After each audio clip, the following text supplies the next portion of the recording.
할렐루야, 할렐루야. 네, 수요 구속사 강의 사무엘상 8번째 시간, 빼앗긴 언약궤를 되찾으려면 이라는 제목으로 하나님 말씀 전하겠습니다. 여러분, 1953년도에 6.25 전쟁이 끝났습니다. 1953년도 6월 25일 6.25 전쟁이 끝나고 폐허가 된 한국의 당시의 경제 상황은 말할 수 없이 바닥이었습니다. 당시에 우리나라 국민소득, 1인당 국민소득이 63달러였다고 합니다.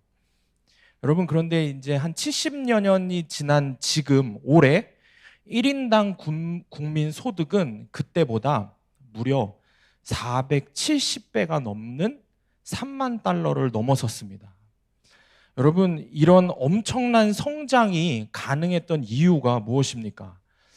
전문가들은 진단을 하기를 단기간에 반드시 성공하고 성장해야 한다는 이 우리 국민의 극단적인 성향과 급한 성격 때문에 이런 성장이 있을 수 있었다라고 이야기를 합니다. 그러면 여러분, 우리나라 사람들의 이런 성격은 도대체 어디서부터 왔을까요? 여러분, 조선이 어떤 종교의 나라였는지 혹시 아십니까? 조선이 어떤 종교의 나라였죠? 조선이? 잘 모르시더라고요. 종교라고 하니까 좀 헷갈려 하시더라고요. 조선은 유교의 나라였습니다. 유교는 종교입니다. 유교의 나라였는데, 여러분, 유교의 가장 중심 사상이 뭐냐면은 죽음 뒤 내세라고 하죠. 이 내세가 없고 현세에서 잘 살아야 한다라는 게 이 유교의 중심 사상입니다. 그래서 이 현세에서 잘 사는 게 최고다라는 이 사상이 우리 국민들 안에 뼛속 깊이 들어가 있기 때문에 단기 성장을 이룰 수 있다라고 이야기들을 합니다. 여러분, 그런데 우리 그리스도인은 이것과 완전히 정반대의 진리를 따르는 사람들 아닙니까? 이 땅에서의 삶이 전부가 아닙니다. 정말 길어야 100년밖에 못 사는 현세의 삶이 전부가 아닙니다. 죽음 뒤에 영원이라는 긴 시간이 있습니다. 우리가 죽고 나서 영원히 천국에서 살 것이냐, 영원히 지옥에서 살 것이냐, 이 문제를 고민하고 이 문제에 대한 해답을 찾아 나가는 사람들이 바로 그리스도인입니다. 그런데 여러분, 안타깝게도 사실 많은 한국의 그리스도인들이요, 만약에 제가 질문을 한다고 하면 현세에 잘 살고 싶으십니까? 내세에 잘 살고 싶으십니까? 이렇게 질문을 한다면 뭐라고 대답을 하실 것 같으십니까? 그러니까 죽음 뒤의 삶을 잘 살고 싶으십니까? 아니면 지금 우리가 사는 이 땅에서 잘 살기를 원하십니까? 라고 물으면은 여러분들 믿는 그리스도인들도 뭐라고 대답할 것 같으십니까? 다들 이제 웃고 계시죠. 답을 우리가 모두가 다 알고 있죠. 많은 그리스도인들이 지금 잘 살고 싶어 합니다. 현세에서 잘 살고 싶어 합니다. 기독교를 여러분 잘 들으셔야 됩니다. 기독교를 유교식으로 믿고 있는 겁니다. 이게 한국 그리스도인들의 모습인 것입니다. 그러니 오로지 지금 내 눈앞에 보이는 이 세상에서 잘 먹고 잘 사는 게 최고로 복받는 거다라고 생각을 하는 겁니다. 그런데 여러분, 잘 한번 생각해 보시길 바랍니다. 그저 이 땅에서, 지금 우리가 사는 이 땅에서 현세에서 잘 먹고 잘 살게 되면은 여러분 진짜로 행복할 것 같으십니까? 그러면 왜 OECD 국가 중에 한국은 수년째 자살률이 1위입니까? 왜 국민들의 행복 지수는 그 국가들 중에서 최하위입니까? 여러분, 경제적으로도 문화적으로도 심지어 기독교적으로도 부흥한 게 바로 한국입니다. 모든 것이 풍요로운 한국인데, 현세에서 잘 먹고 잘 살게 된 한국인데, 한국은 사실 전혀 행복하지 않습니다. 이런 한국 사회의 모습을 반영하듯이 한동안 인기를 끌었던 키워드가 하나 있습니다. 무엇입니까? 힐링입니다. 힐링. 힐링이라는 키워드가 인기를 끌었습니다. 겉으로는 잘 먹고 잘 살게 되었을지는 모르지만 정작 우리의 마음은 전혀 행복하지 않다고 모두가 생각하는 겁니다. 말 그대로 남녀노소가 모두가 힐링이 필요하다라고 생각을 하는 겁니다. 사랑하는 여러분, 그래서 오늘 말씀을 통해서 우리 안에 정말 뼛속 깊이 스며들어 있는 이 기복주의적 신앙관을 우리가 걷어내야 하는 것입니다. 지금 잘 먹고 잘 살면 행복할 거라고. 그래서 예수 믿으면서도 그저 우리는 복, 그것만 외치던 이 유교적인 기복주의 신앙관을 버려야 하는 것입니다. 여러분, 하나님의 자녀는 하나님과 함께 있을 때 가장 행복합니다. 믿으십니까? 하나님의 백성은 그 하나님과 함께 살 때에 가장 행복한 것입니다. 그래서 우리는 반드시 누구는 그렇고 누구는 아니고가 아니라 취사 선택의 문제가 아니라 그리스도인들은 무조건 영원한 하나님의 나라를 소망하는 사람들이 되어야 합니다. 그게 참된 행복이고 그게 영원한 행복이기 때문입니다. 여러분, 이스라엘 백성도 하나님이 그들과 함께 계실 때 가장 행복했습니다. 하나님이 그들과 함께 하신다는 것을 상징하는 것이 그래서 오늘 본문에서 가장 중심 주제인 이 언약궤였습니다. 이스라엘이 애굽에서 400년 동안 그 지옥 같은 노예 생활을 하다가 하나님 은혜로 홍해를 건너고 구원을 얻었습니다. 그리고 그들의 중심에는 항상 무엇이 있냐? 바로 이 언약궤가 있었습니다. 성소에서도 가장 중요한 자리를 차지하고 있었습니다. 그들에게도 복은 이 땅에서 잘 먹고 잘 사는 게 아니라 하나님 백성으로 하나님과 함께 사는 것이 복이었습니다. 그런데 그 은혜를 상징하는 언약궤를 빼앗긴 것입니다. 여러분, 왜 이 언약궤를 빼앗겼을까요? 오늘 말씀을 통해서 함께 이 이야기들을 좀 나누면서 우리가 버려야 할 기복주의는 무엇인지, 그래서 우리가 회복해야 할 바른 신앙은 무엇인지 함께 깨닫기를 원합니다. 첫 번째로 하나님의 말씀을 듣지 않았기 때문에 언약궤를 빼앗겼습니다. 하나님의 말씀을 듣지 않았기 때문에. 오늘 본문의 1절과 2절 말씀 우리가 함께 읽겠습니다. 시작. 사무엘이 말이 온 이스라엘에 전파되니라. 이스라엘은 나가서 블레셋 사람들과 싸우려고 에베네셀 곁에 진치고 블레셋 사람들은 아벡에 진쳤더니 블레셋 사람들이 이스라엘에 대하여 전열을 벌이니라. 그 둘이 싸우다가 이스라엘이 블레셋 사람들 앞에서 패하여 그들에게 전쟁에서 죽임을 당한 군사가 4,000명 가량이라. 아멘. 여러분, 지금 우리가 읽고 있는 이 본문 사무엘상 4장의 이 시기는 그냥 말 그대로 자기 소견에 옳은 대로 행했던 시기입니다. 그리고 이들을 대표하는, 이스라엘을 대표하는 엘리 대제사장은 악을 금하지 않았던 시대라고 이야기합니다. 딱 이때에 사무엘의 말이 온 이스라엘에 전파되었고 그리고 전쟁이 시작되었다라고 1절에서 이야기합니다. 그런데 2절에 보면은 그 전쟁에서 완전히 패배했다라고 이야기합니다. 여러분, 우리가 이 점을 좀 주목을 해야 됩니다. 오늘 본문의 앞구절들, 그러니까 3장, 사무엘상 3장 19절에서 20절 말씀을 우리가 함께 보겠습니다. 함께 읽겠습니다. 시작. 사무엘이 자라매 여호와께서 그와 함께 계셔서 그의 말이 하나도 땅에 떨어지지 않게 하시니 단에서부터 브엘세바까지의 온 이스라엘이 사무엘은 여호와의 선지자로 세우심을 입은 줄을 알았더라. 아멘. 여러분 보세요.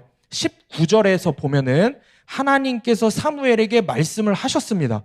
그리고 그 말씀은 하나도 땅에 떨어지지 않았다라고 이야기를 합니다. 그리고 20절에 보면은 사무엘이 하나님이 세우신 종이다. 이 사실도 온 이스라엘이 다 알고 있었다라고 이야기를 합니다. 그래서 21절 말씀을 쉬운 성경으로 보면 이렇게 기록합니다. 여호와께서는 실로에서 다시 사무엘에게 나타나셔서 말씀을 통해 여호와의 뜻을 알려주셨다라고 이야기를 합니다. 하나님께서 분명히 사무엘에게 하나님의 뜻을 말씀을 해주셨습니다. 그리고 오늘 본문의 4장 1절에서 어떻게 시작하냐? 사무엘의 말이, 그러니까 하나님께서 주신 그 말이 온 이스라엘에 전파됐다라고 이야기합니다. 자, 여러분, 하나님의 말씀을 들은 사무엘이 그대로 하나님의 말씀을 온 이스라엘에 아주 분명하게 선포했습니다. 그런데 이스라엘이 블레셋과의 전쟁에서 패했는데 무려 4,000명이 죽임을 당합니다. 여러분, 이게 이상하지 않습니까? 왜 이스라엘 백성이 전쟁에서 패했을까요? 말씀이 분명히 선포되었는데 그들이 말씀을 전혀 듣지 않았던 것입니다.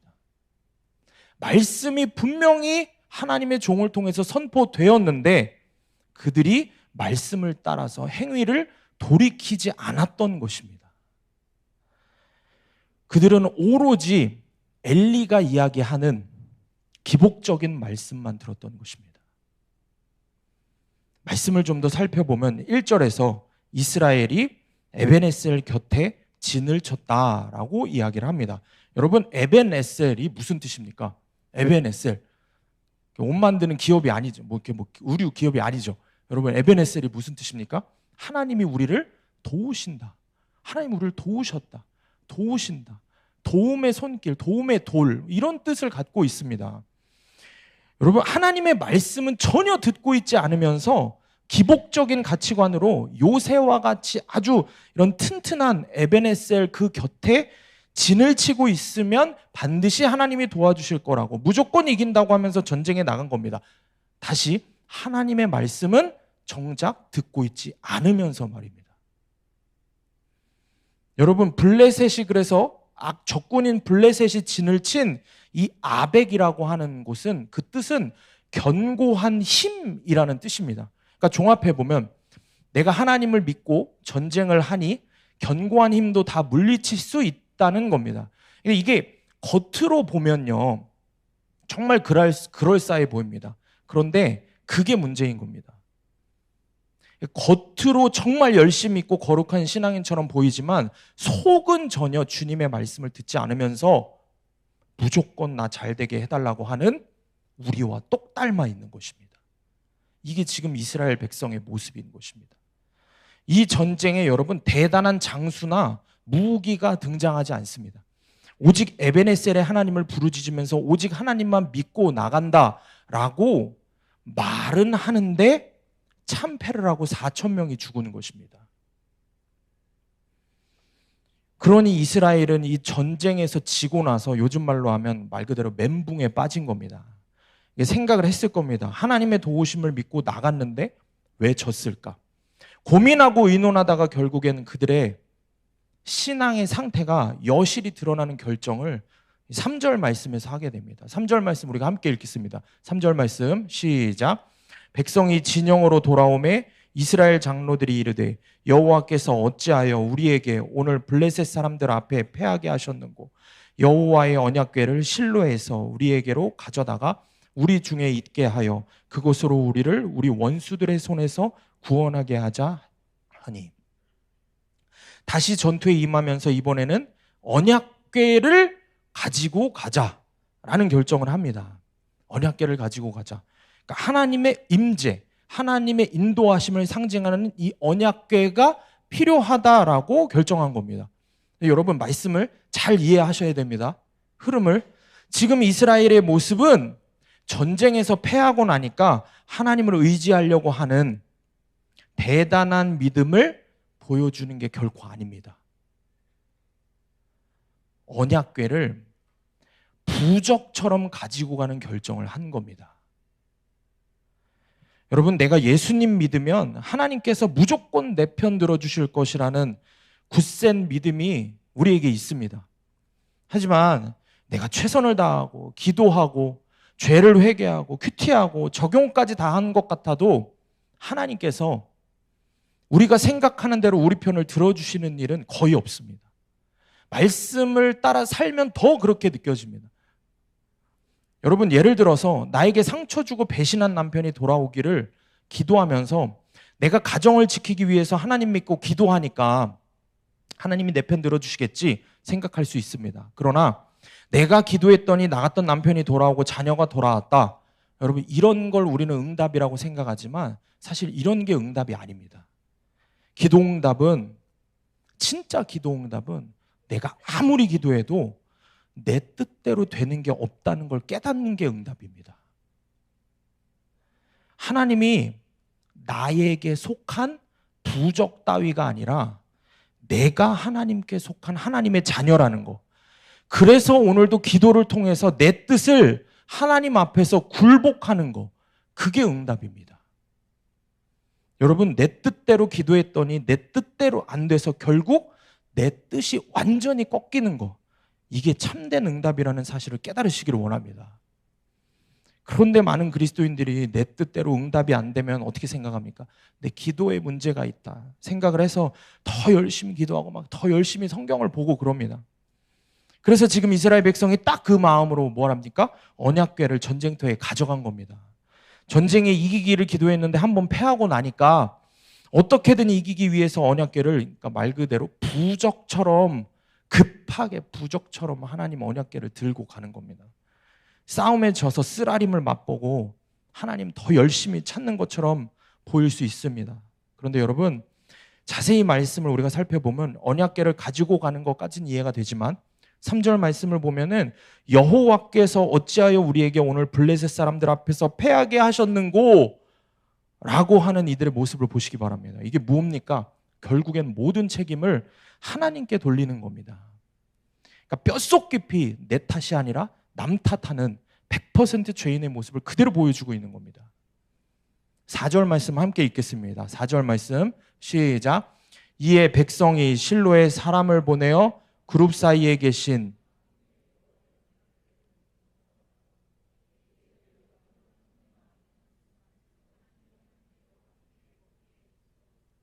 아멘.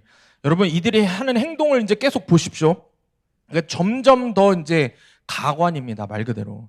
엘리의 두 아들 홈니와 비느하스를 데려오죠. 여러분, 언약궤는 거룩한 제사장이 지켜야 합니다. 거룩하게 구별되는 사람들만이 언약궤 옆에서 하나님의 임재를 경험할 수 있는 겁니다. 그러니까 아무나 옮길 수도 없고 아무나 옮겨서도 안 되는 게 언약궤입니다. 그런데 여러분, 홈니와 비느하스가 이게 말이 됩니까? 그러니까 엘리의 이 두 아들은 결코 제사장으로 불리지 않았습니다. 그러니까 그들은 갈고리로 하나님의 제물을 그냥 함부로 찍고 성전의 여인들과 동침했던, 그러니까 말 그대로 망나니 그 이상 그 이하도 아니었습니다. 거룩한 언약궤를 섬기기에 부족한 정도가 아니라 그냥 부정한 사람들이 이 홈니와 비느하스였습니다. 분명 온 이스라엘이 하나님의 말씀이 누구에게 임했는지, 하나님이 택하신 선지자가 누군지, 하나님의 종이 누군지 분명히 다 알고 있다고 했습니다. 누굽니까? 사무엘입니다. 그런데 아무도, 그 누구도 사무엘이 전한 말씀을 들었다라는 기록이 없습니다. 언약궤를 지키는 제사장으로 사무엘을 불러오지도 않았습니다. 하나님의 백성이라고 하나님을 믿는다고 하지만 정작 하나님의 말씀을 전혀 듣고 있지 않으니까 분별도 제대로 못하는 지경이 바로 지금 이 이스라엘 백성들의 모습입니다. 말 그대로 신앙 따로 삶 따로입니다. 백성 모두가 말씀이 들리지 않는 기갈 속에서 있는 겁니다. 그러니 살아계신 하나님을 자신들이 원하는 입맛대로 기복적으로 믿고 부적처럼 그 하나님을 여기는 것입니다. 여러분, 하나님의 말씀을 듣고 계십니까? 여러분, 하나님의 말씀이 들리십니까? 교회에서의 모습 따로, 세상에서의 모습 따로, 이런 이중적인 모습으로 살지는 않으십니까? 지난 한 달 동안에 정말 귀한 복음의 증인들을 통해서 말할 수 없는 하나님의 말씀, 하늘의 말씀들이 이 제단에 그냥 폭포수처럼 쏟아져 내렸습니다. 그래서 많은 분들이 눈물로 통회자복하고 회개하며 기도하셨습니다. 그래서 여러분의 삶이 무엇이 변했습니까? 여전히 믿음 따로 삶 따로 그렇진 않으십니까? 그렇다면 우리가 하나님의 언약궤를 자신들의 전쟁의 승리를 위한 부적처럼 여기는 기복주의적인 이스라엘 백성들과 다를 것이 무엇이 있습니까? 사랑하는 여러분, 하나님의 말씀이 들려야 합니다. 그리고 들린 그 말씀을 반드시 삶에서 살아내야 합니다. 그때에 우리 안에 뼛속 깊이 자리 잡고 있는 이 기복주의적인 신앙이 제거되기 시작하는 것입니다.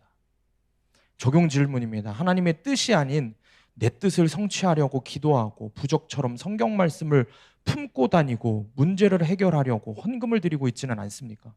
내가 버려야 할 기복과 미신적인 습관은 어떤 것입니까? 두 번째로, 잘못된 믿음은 더 큰 패배를 불러옵니다. 오늘 본문의 5절 말씀 우리가 함께 읽겠습니다. 5절 말씀 시작. 여호와의 언약궤가 진영에 들어올 때에 온 이스라엘이 큰 소리로 외침에 땅이 울린지라. 백성들이 언약궤를 가져오자 땅이 진동할 정도로 열심히 함성을 지르면서 이스라엘 백성들이 이겼다라고 이야기를 하는 겁니다. 그러니까 하나님을 부적처럼 여기면서 이미 된 줄로 믿습니다 하면서 기도하는 우리 모습하고 아주 똑 닮아 있습니다. 여러분, 언약궤는 부적이 될 수 없습니다. 하나님은 우리의 문제를 해결하고 소원을 성취하는 그런 부적이 될 수 없는 분이십니다. 여전히 자기 욕심과 자기 뜻대로 행하면서 언약궤를 숭배합니다. 그리고 그것이 하나님을 숭배하는 것인 줄 착각하는 것입니다. 그러나 여러분, 하나님은 속지 않으십니다.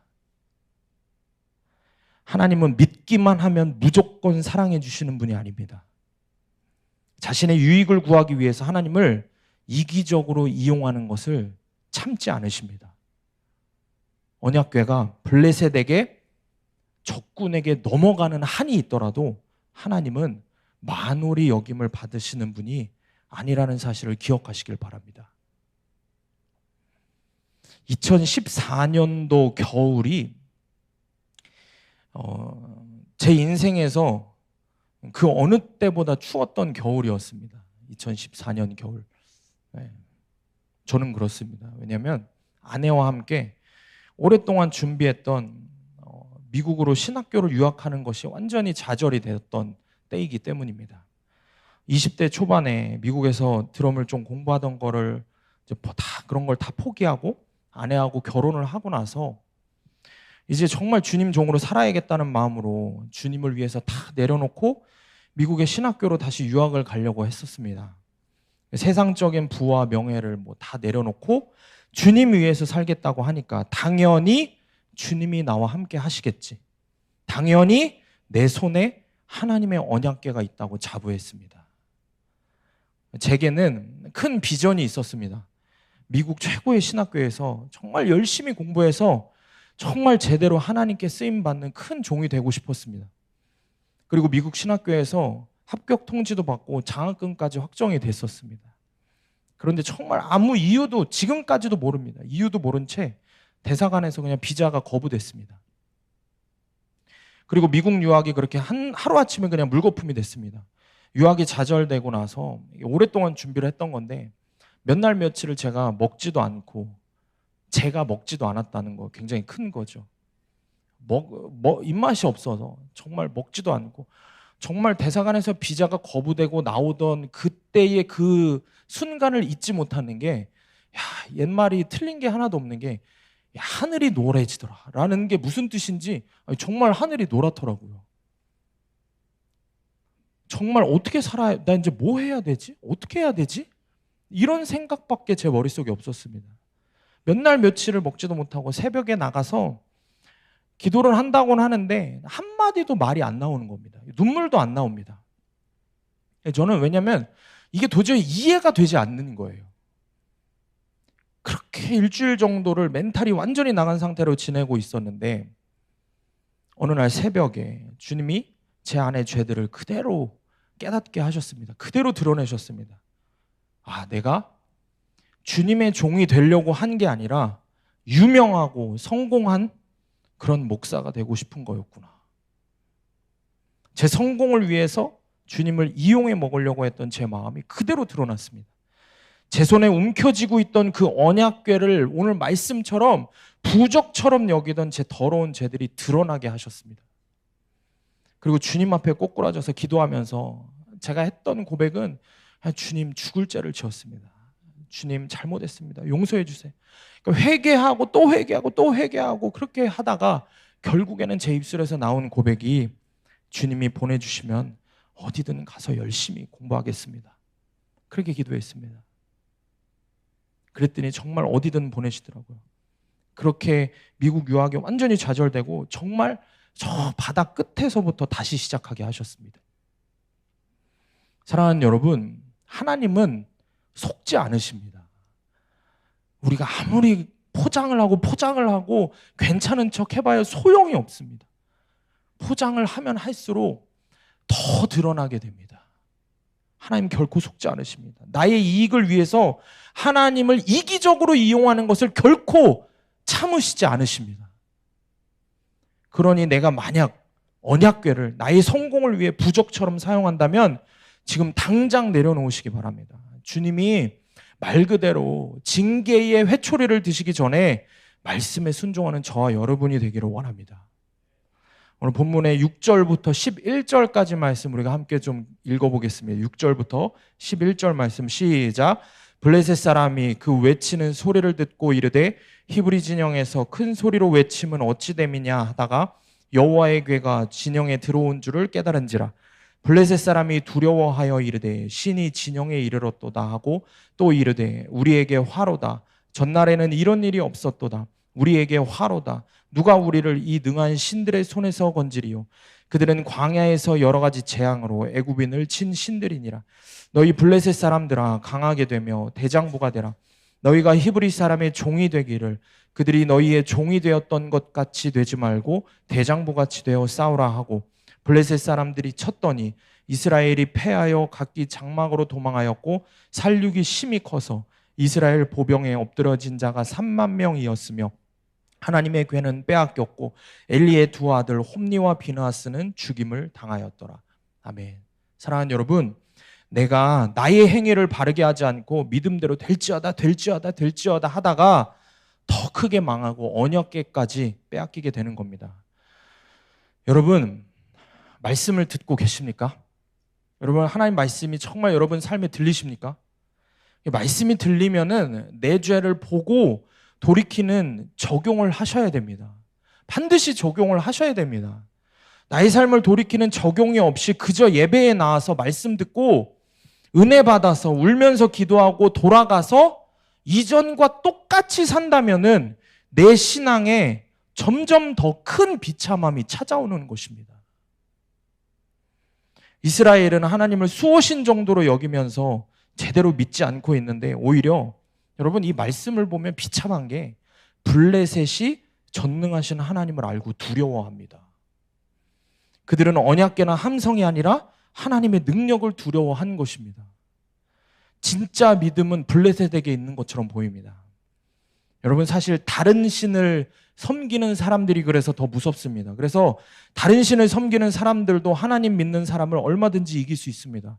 뭐 이슬람이나 기독교, 그래도 절대적인 신이라는 존재가 있는데 여러분 우리 안에 뼛속 깊이 있는 이 유교는 절대적인 신이 없고 그냥 현세를 믿습니다. 현세에서 잘 사는 게 최고라고 가르칩니다. 그래서 유교를 종교로 여기지 않는 겁니다. 그래서 제가 조선이 어느 종교냐고 하면은 잘 대답을 못 하시는 겁니다.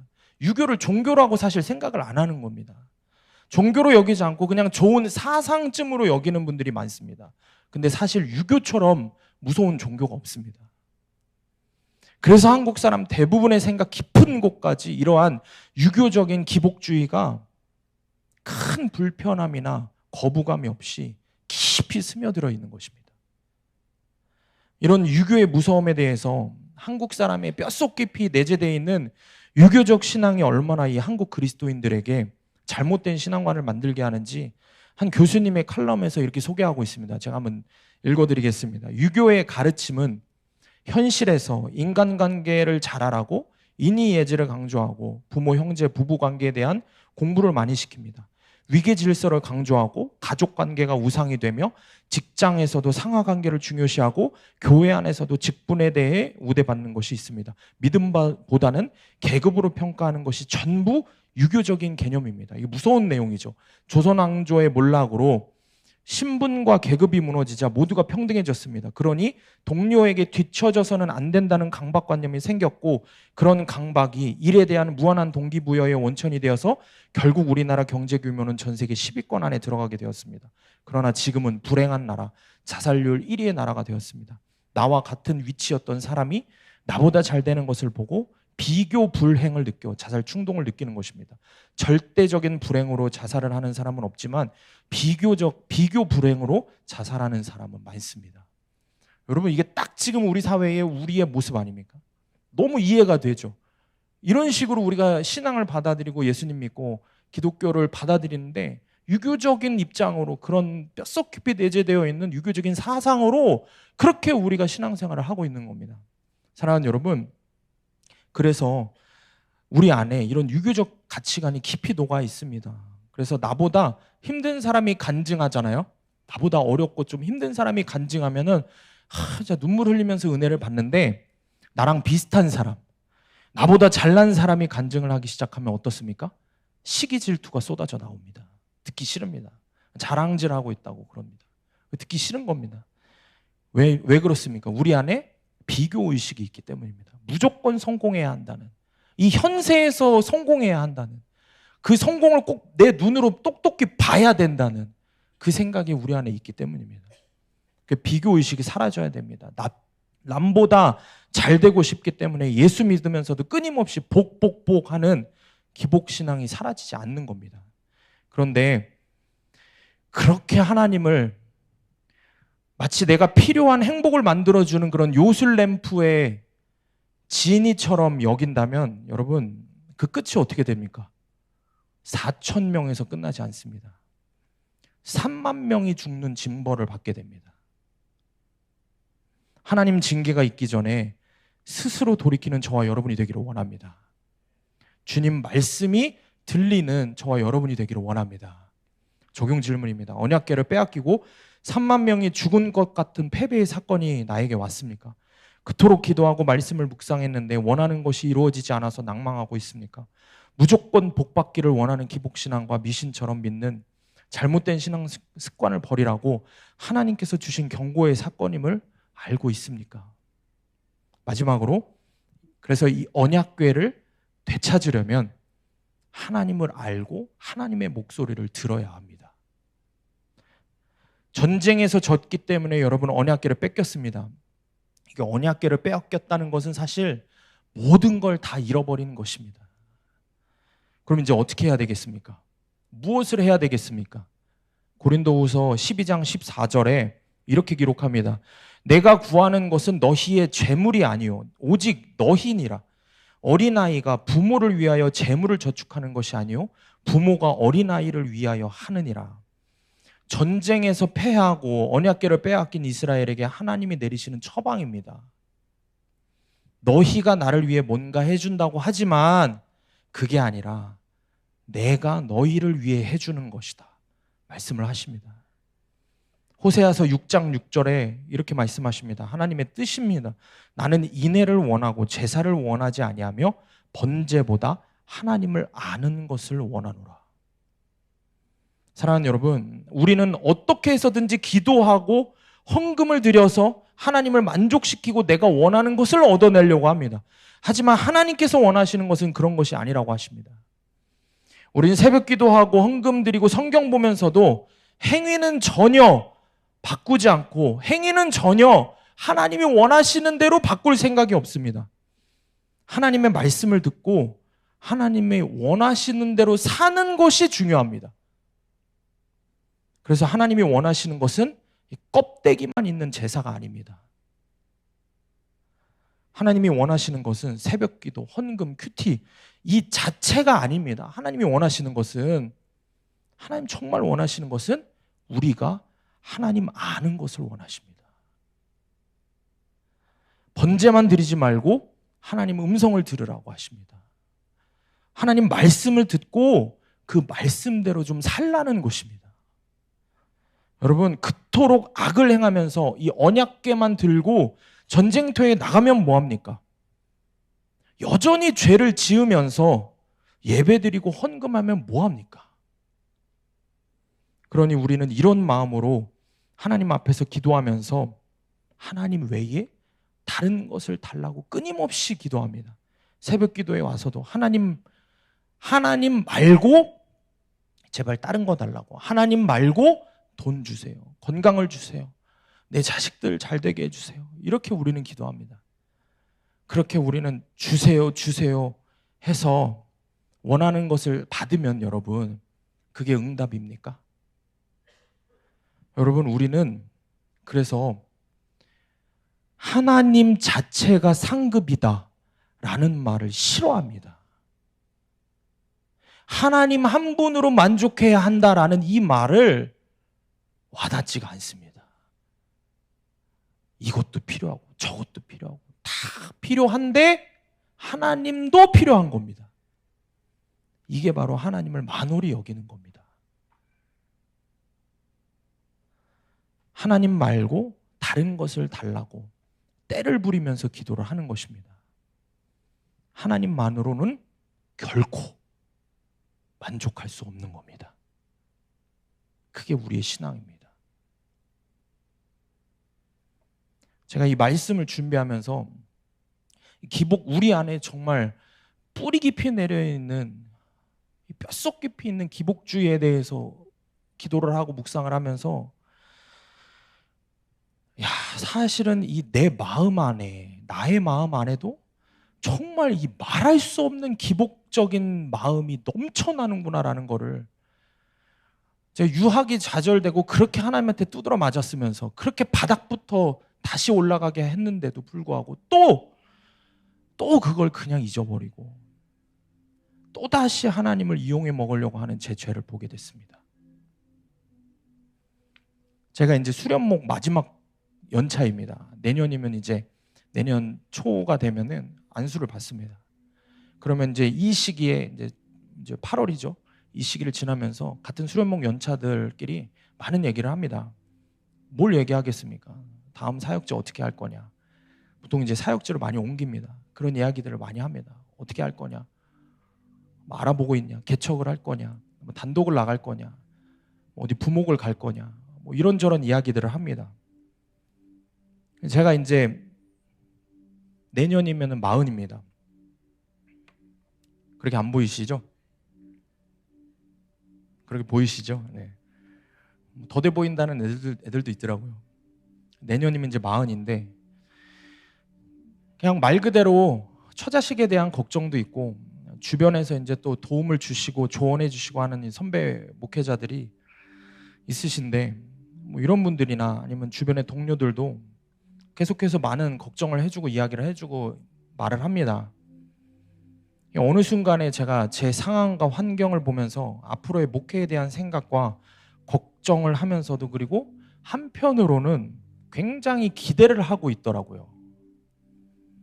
내 안에 이런 비교 의식도 있고 성공하고 싶은 마음도 있고 계속 그런 마음이 제 안에 있더라고요. 왜냐하면 내가 이렇게 열심히 하나님 앞에서 일을 하고 헌신했는데 주님이 그래도 내가 사역할 좋은 교회, 좋은 자리들을 허락하시겠지. 그리고 내가 목회를 할 때 참 좋은 사람들도 많이 보내주시겠지. 뭐 이런 생각을 제 혼자 하고 있었던 겁니다. 그런 생각들을 막 하고 있는데 주님이 제 안에 딱 한마디 말씀을 하신 게 이 말씀이었습니다. 너의 상급은 없다. 이렇게 말씀하시는 거예요. 제가 무슨 말씀이십니까? 너에게 허락될 교회는 없어. 네가 가질 교회는 없어. 너에게 줄 풍요로운 환경과 편안한 목회지도 없어. 아무것도 바라지 마. 왜냐하면 네 상급은 오직 나뿐이야. 주님 그 말씀 하시더라고요. 네가 바랄 거는 그래서 네가 뭘 해야 될지, 어디로 가야 될지, 뭘 해야 될지 기도하지 마. 그런 거 상상하고 혼자 뼛속 깊이 기복주의적으로 나를 이용해 먹으려고 하지 마. 너에게 허락된 건 아무것도 없을 거야. 오로지 너에게 허락된 건 주님밖에 없어. 그러니까 오늘 너에게 맡기신 주님 핏값으로 살리신 그 한 영혼만 바라봐. 네가 해야 될 기도는 그거밖에 없어. 주님 그 말씀을 하십니다. 그러면서 제가 주님 앞에서 사실은 이 말씀을 하신 지가 좀 됐는데 쉽지가 않습니다. 마음이 참 쉽지 않은데 주변에서들 물어보고 막 이제 벌써 이미 그런 것들이 결정된 친구들이나 이런 걸 보면은 부럽기도 하죠. 여러 가지 생각들을 하지만 주님이 계속해서 동일하게 오늘 새벽에도 이 말씀 전해야 하는데 하필이면은 이렇게 설교자들이 순서가 이제 이렇게 오는데 하필 오늘 말씀이 딱 이 말씀이더라고요. 오늘 다시 주님 말씀하시는 거죠. 주님, 제가 오늘 어떤 말씀을 전해야 합니까? 주님 똑같이 말씀하시는 거예요. 너의 상급 그리고 우리 모두의 상급은 주님밖에 없다고. 주님만 바라라고 말씀하십니다. 이번 수련회를 하면서 정말 마음 깊이 우리 교사들과 함께 사역자들이 정말 기도했던 학생들이 있습니다. 뭐 다 당연히 모든 학생들이 다 청년들이 다 귀하죠. 그런데 특별히 아무래도 좀 어려운 상황에 있는 친구들이 있습니다. 그 친구들을 위해서 기도를 하는데 주님이 주시는 은혜들이 있었습니다. 이번 수련회 가운데에 너무 많은 은혜가 있었습니다. 정말 다 죽어가던 아이들이 살아나는 은혜를 하나님 허락하셨습니다. 정말 생각지도 않았던 아이들이 정말 예수님 깊이 만나고 삶이 완전히 변화되는 그런 은혜들을 하나님께서 허락하셨습니다. 표정이 변했어요. 이 친구들이 다 죽어가던 친구들이 표정이 변했어요. 표정이 변해서 죽고 싶다고 하던 말이 주님 위해서 살고 싶다는 말로 바뀌었습니다. 그냥 이 친구들이 밥을 먹으려고 밥을 먹고 있는데 밥이 맛있었죠. 우리 집사님들이 권사님들이 밥을 너무 맛있게 해주셔서 밥이 맛있었는데 밥이 맛있어서 웃는 것뿐만이 아니라 그냥 그들의 마음이 완전히 갈아엎어져서 주님이 그들의 상급이 돼서 그래서 얼굴이 변화되고 마음이 변화돼서 얼굴에 기쁨이 묻어나오는 걸 보고 저하고 최 전사님하고 얼마나 많이 울었는지 모릅니다. 또 한 번은 마지막 날 저녁 집회에 제가 이제 올라가야 되는데 최 전사님이 막 하다가 이렇게 막 최 전사님이 사진을 찍으러 이렇게 가셨는데 사진 찍으러 갔다가 전사님 저한테 막 달려오더니 막 펑펑펑펑 울면서 그러는 거예요. 전사님 누구누구 아무개가 걔가 지금 울면서 찬양해요. 어떻게 해요? 다 죽어가던 애가 하나님이 어딨냐고 그랬던 애가 울면서 찬양해요. 어떻게 해요? 그러면서 혼자 그러고 하늘을 보고서 통곡을 하고 있어요. 여러분, 그렇게 죽을 것 같은 영혼들이 사는 걸 보면서 반드시 우리 안에 깨닫게 되는 게 있습니다. 제 안에 깨닫게 됩니다. 주님만이 내 상급이다. 주님밖에 없다. 주님 한 분이면 충분하다. 사랑하는 여러분, 오직 주 여호와 하나님만 바라시기를 원합니다. 세상 모든 거를 다 가졌어도 예수가 내 주인이 아니시면 나는 망한 인생, 비참한 인생, 지옥 가는 인생이 되는 겁니다. 그런데 세상 모든 것을 다 잃어도 예수가 내 유일한 주인이시오, 내 유일한 상급이요, 내 영원한 왕이 되시면 나는 영원토록 행복한 인생, 천국 가는 인생이 되는 것입니다. 이 땅에서 잘 먹고 잘 살기를 원하는 기복적인 신앙을 이 시간 다 주님 앞에 내려놓고 내가 주인 삼은 세상의 물질들, 권력들, 성공 모두 다 내려놓고 오직 주님 한 분만 바라는 은혜의 시간이 되기를 원합니다. 우리 함께 찬양하고 기도하겠습니다. 시간 기도할 때 우리가 붙들고 기도할 우리 하나님 말씀은 본문의 1절과 2절 말씀입니다. 사무엘의 말이 온 이스라엘에 전파되니라. 이스라엘은 나가서 블레셋 사람들과 싸우려고 에베네셀 곁에 진치고 블레셋 사람들은 아벡에 진쳤더니 블레셋 사람들이 이스라엘에 대하여 전열을 벌이니라. 그 둘이 싸우다가 이스라엘이 블레셋 사람들 앞에서 패하여 그들에게 전쟁에서 죽임을 당한 군사가 4,000명 가량이라. 이 시간 기도할 때 나의 기복주의적인 신앙을 내려놓고 말씀을 따르는 신앙이 되게 하여 주시옵소서. 아멘. 나의 기복주의적인 신앙을 주님 앞에 내려놓기를 원합니다. 아멘. 주님을 이용해서 그저 이 땅에서 잘 먹고 잘 살고 성공하고 내 삶의 어려운 문제들 좀 해결해 달라고 했던 그 신앙을 주님 앞에 회개하기를 원합니다. 이 시간 주님 결단합니다. 오직 주님의 말씀만이 내 삶의 결론이 되기를 원합니다. 오직 주님의 말씀만 귀를 열고 듣겠습니다. 그리고 주의 말씀만 따라 살기를 원합니다. 주님, 내 삶의 문제들, 내 직장과 사업의 문제들, 그리고 내 부모와 자녀의 문제들 모두 주님 앞에 내려놓습니다. 오직 주님께서 말씀하시면 어떠한 말씀이든 순종하는 적용을 하기를 결단합니다. 성령님, 이 시간 이곳 가운데 오셔서 제 의지를 꺾어 주시옵소서. 나의 완악하고 돌같이 굳은 마음을 부셔 주시옵소서. 우리 다 같이 주여 한번 외치고 동성으로 기도합니다. 주여! 주님, 우리 가운데 임하여 주시옵소서. 우리 가운데 회개의 영을 충만하게 부어 주시옵소서. 주님의 말씀이 분명히 선포되었음에도 불구하고 내 삶에서 주의 말씀을 따라 살지 않았던, 주의 말씀을 듣지 않았던 나의 삶을 회개하기를 원합니다. 여전히 주님 앞에 나와 예배드리고 신앙생활을 하지만 나의 신앙의 모습과 삶의 모습이 완전히 다른 모습을 살았음을 주님 고백합니다. 주님, 나의 이중적인 모습을 주님 앞에 회개하기를 원합니다. 그저 주님을 이용해서 이 땅에서 잘 먹고 잘 살려고 했던 기복주의적인 신앙을 주님 앞에 내려놓게 하여 주시옵소서. 성령님, 이 시간 우리 가운데 충만하게 임하셔서 예수 그리스도의 보혈로 덮어주셔서 주님, 우리의 죄들이 드러나게 하여 주시옵소서.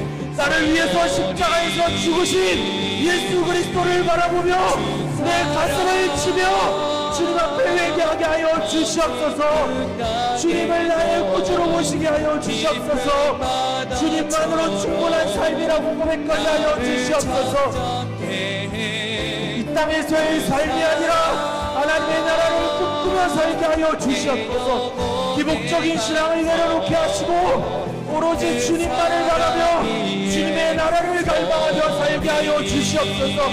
머리부터 발끝까지 예수 그리스도의 보혈로 덮어주시옵소서. 주의 거룩하신 보혈로 덮어주셔서 주의 말씀을 내 마음에 내 심령에 새겨주시옵소서. 주의 말씀이 단 하나도 땅에 떨어지지 않게 하시고 오늘 이 밤에 참석한 모든 성도들 머리에, 모든 성도들 마음 가운데 새겨지게 하여 주시옵소서. 성령님, 우리 가운데 충만하게 임하셔서 우리의 꺾어지지 않는 의지들을 꺾어주시고 나의 고집을 꺾어주시옵소서. 주님 앞에 무릎 꿇지 않으려고 하는 돌같이 굳은 나의 마음을 부셔주시옵소서. 주님 앞에 완전히 부셔지기를 원합니다. 나의 자아와 나의 생각과 나의 뜻이 주님 산산조각이 나기를 원합니다. 성령님, 이 시간 우리 가운데 충만하게 임하여 주시옵소서. 예수 그리스도의 보혈로 덮어 주시옵소서. 주님 홀로 영광 받아 주시옵소서.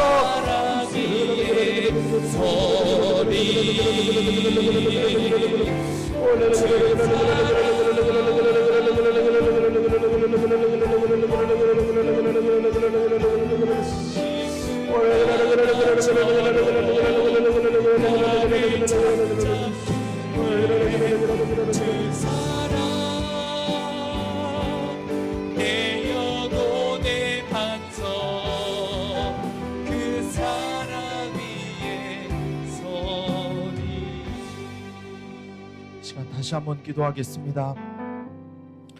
시간 여러분, 주님 임재하시는 거룩한 강단 앞으로 초청합니다. 갈급한 마음을 갖고 주님 앞에 나와서 더 부르짖어서 기도하기를 원하시는 분은 이 앞으로 나와서 기도하시기 바랍니다. 기도 제목 있으신 분은 뒤에 기도 카드 작성하셔서 갖고 나오시면 담임 목사님께서 안수해서 기도해 주십니다. 이 시간 붙들고 기도할 말씀은 호세아서 6장 6절 말씀입니다. 나는 인애를 원하고 제사를 원하지 아니하며 번제보다 하나님을 아는 것을 원하노라. 오직 하나님 알기를 내 목숨보다 귀하게 여기기를 원합니다.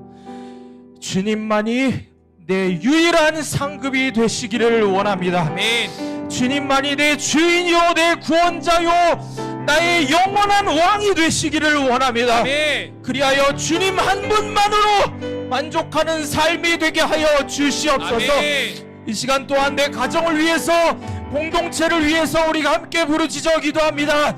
주님, 주님 핏값으로 사신 당신의 자녀들을 기억하여 주시옵소서. 아멘. 긍휼을 베푸셔서 우리가 눈물로 통곡하며 기도하게 하여 주시옵소서. 아멘. 내 부모님과 내 자녀들과 내 형제자매들을 버리지 마시옵소서. 내 가족들을 불쌍히 여기사 주여 그들에게도 십자가 구원의 은혜를 허락하여 주시옵소서. 아멘. 주님 마음에 합한 이 기도가 주님께 상달될 줄 믿습니다. 주여 반드시 영혼 구원의 기도를 응답하여 주시옵소서. 아멘. 주의 몸된 수암교회를 위해 기도합니다. 주님 핏값으로 사신 이 수암교회를 위해 기도합니다. 주님 이 교회가 반드시 회복시켜 주시옵소서. 아멘. 주님의 교회를 반드시 살려 주시옵소서. 아멘. 주님 교회를 반드시 부흥하게 하여 주시옵소서. 아멘. 우리 이 시간 주여 한번 외치고 통성으로 기도하겠습니다. 주여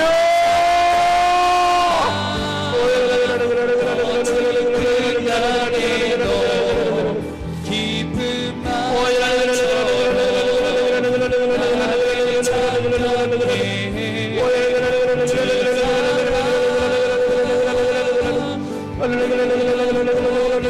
성령님이 오 가운데 충만하게 임하시소서. 예수 그리스도의 보혈을 덮어주셔서 예수님이 십자가 앞에서 우리가 울게 하여 주시옵소서. 나의 모든 더러운 죄악된 것들이 드러나게 하여 주시옵소서. 주님보다 더 사랑하는 것들을 깨닫게 하여 주시옵소서. 내가 주인으로 여기며 살았던 것들을 주님 깨닫게 하여 주시옵소서.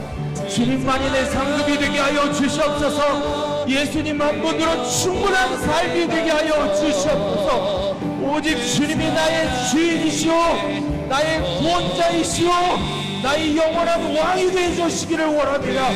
성령님 우리의 마음을 다해 기도하고 결단하게 하여 주시옵소서. 내 가족의 영혼을 위해서, 영혼 구원을 위해 기도하게 하여 주시옵소서. 성령님 이 시간 우리의 머리부터 발끝까지 예수 그리스도의 보혈로 덮어주시옵소서. 성령님 충만하게 우리 가운데 임하여 주시옵소서.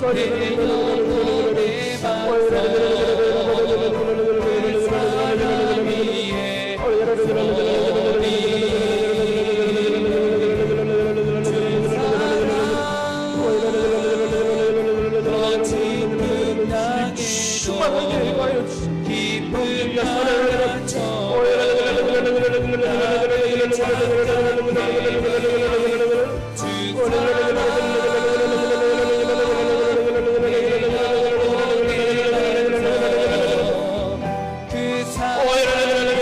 주님이 내 상급이 되어 주시기를 원합니다. 오직 주님만 주님 한 분으로 만족합니다. 오직 예수님 한 분으로 만족합니다. 우리 인생의 우리의 삶의 고백이 되게 하여 주시옵소서. 어떠한 상황 가운데에서도 내 안에 계신 예수 그리스도를 바라보며 이 삶에 만족하며 감사하는 삶이 되게 하여 주시옵소서.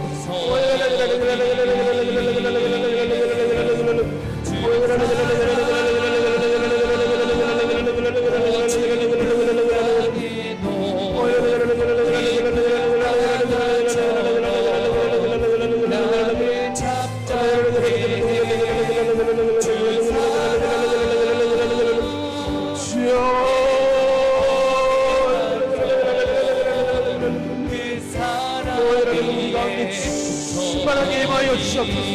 예수 그리스도의 보혈로 덮어주시옵소서. 주님의 보혈로 덮어주시옵소서.